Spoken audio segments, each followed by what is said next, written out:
Hi friends, welcome to Meela kitchen. என்னோட videos உங்களுக்கு பிடிச்சிருந்துச்சுன்னா லைக் பண்ணுங்க, ஷேர் பண்ணுங்க, கமெண்ட் பண்ணுங்க. மறக்காம சப்ஸ்கிரைப் பண்ணுங்க, பெல் பட்டனை கிளிக் பண்ணுங்க. அப்பதான் நான் போற புது புது வீடியோஸ்லாம் உங்களுக்கு நோட்டிஃபை ஆகும்.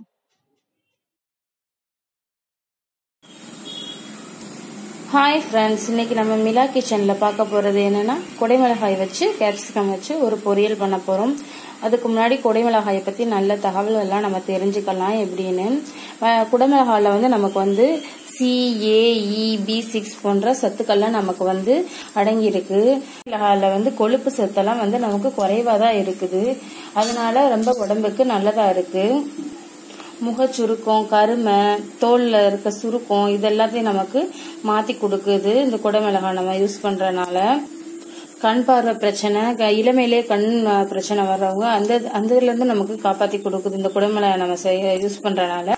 இந்த குடைமிளகாயை சாலட் மாதிரி செஞ்சு கோஸ் இந்த மாதிரி யூஸ் பண்ணி நம்ம சாலட் மாதிரி செஞ்சு நம்ம சாப்பிட்டுக்கலாம். அதுலயே நமக்கு நல்லது. குடைமிளகாயில இருக்க வைட்டமின் C சத்து நமக்கு கூந்தலோட ஆரோக்கியத்துக்கு பெண்களுக்கு ரொம்ப நல்லது. அந்த கூந்தலோட முனியில பிளவு ஏற்படும் இல்லையா, அதெல்லாம் தடுத்து கொடுக்குது நீங்க குடைமிளகாய் யூஸ் பண்ணீங்கன்னா.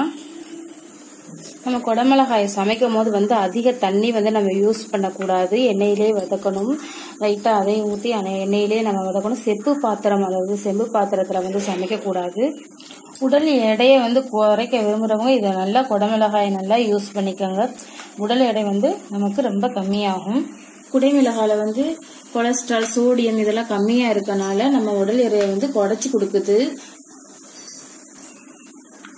குடைமிளகாய் நமக்கு சர்க்கரை சத்தை அழிப்பதுல ரொம்ப ஒரு உதவியா இருக்கு. புற்றுநோய் பாதிக்கப்படாம இருக்கவும் இந்த குடைமிளகாய் நமக்கு யூஸ் ஆகுது. கொலஸ்ட்ரால் இருக்கவங்க, சுகர் இருக்கவங்க எல்லாத்துக்குமே இந்த குடைமிளகாய் நல்ல மருந்தா பயன்படுது. நீங்களும் சமைச்சு பாருங்க, யூஸ் பண்ணுங்க. இப்ப நான் எப்படி செய்யறதுன்னு உங்களுக்கு செஞ்சு காமிக்கிறேன்.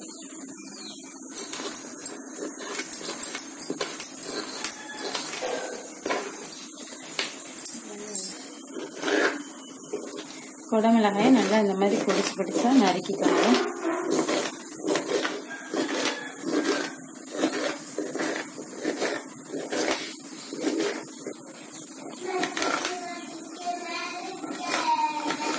நல்லெண்ணெய் கொஞ்சம் நான் ஊத்திக்கிறேன்.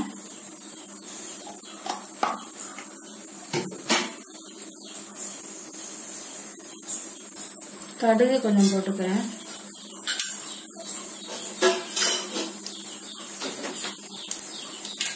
கருவேப்பிலை ஆட் பண்ணேன்.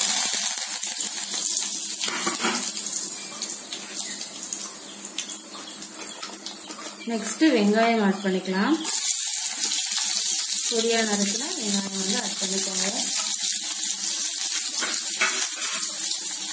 நல்லா இதை வதக்கிக்கோங்க. நான் எடுத்துக்கிட்ட அளவு ஒரே ஒரு குடைமிளகாய், அதான் அது 1/4 கிலோ அளவு. நீங்க உங்க ஃபேமிலிக்கு தகுந்த மாதிரி போட்டுக்கோங்க. நான் ஒன்னு எடுத்து எங்க ஃபேமிலி சின்ன ஃபேமிலினால ஒன்றை மட்டும் எடுத்துப்பேன்.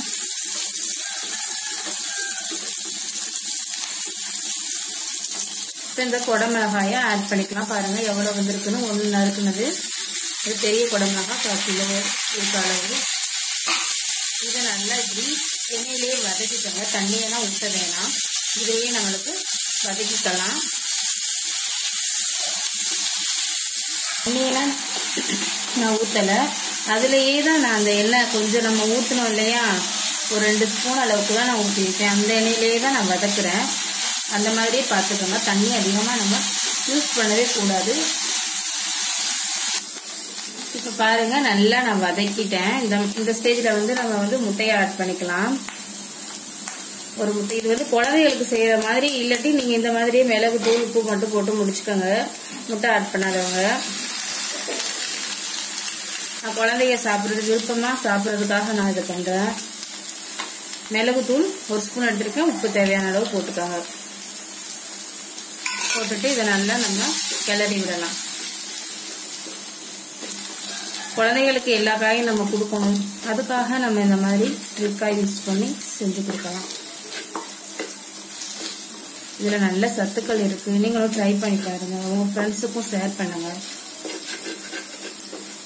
ட்ரை பண்ணி எப்படி இருக்குன்னு சொல்லுங்க ஃப்ரெண்ட்ஸ்.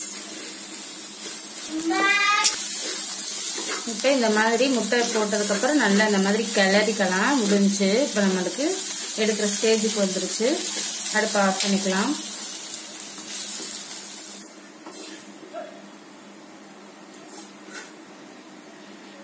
மிளகாய் பொரியல் ரெடி.